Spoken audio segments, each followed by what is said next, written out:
ဒီဗီဒီယိုအရင်ကြည့်ပြီးရင်သူ comment ဖတ်ပြမယ် ကျမကြီးခယူဆိုင်နော်နေကောင်းတယ်ဆိုပြီးကိုလည်းမောစားမနေနဲ့စိတ်ညစ်စရာတွေလည်းတိတ်မတွေးနဲ့နော်ညာဘက်ဆိုရင်အေးဝဝအေးအနီးကလေးစောက်ရှောက်ခွင့်မရှိတော့လို့အဝေးအားပဲစောက်ရှောက်ခွင့်လေးပေးပါဗျာနော် ကြည့်အောင်ဗျာကဲ ဦးစင်းတို့လည်းခံစားရပါတယ်တဖိတ်နဲ့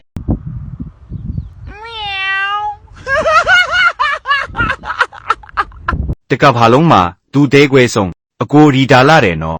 ဒီရုပ်ကိုဘယ်လိုမှကိုချစ်လို့ကိုမရတာဖြစ်နိုင်တတ်တောင်တတ်ပြချင်တာနားရလား မထွက်တဲ့မျက်ရည်ကိုညှစ်ထုတ်ရင်မျက်ရည်မထွက်ပဲအသက်ထွက်သွားအောင်မယ်အကိုရဲ့ ဒါတော့တော့တယ်မသားသေးတာပဲအေးတယ် မောင်ရီအဝေးကနေဂယူးဆိုင်ပေးလို့ကျေးဇူးပါနော်လက်ကုံရင်အရက်ဖိုးလွှဲပေးပါမယ်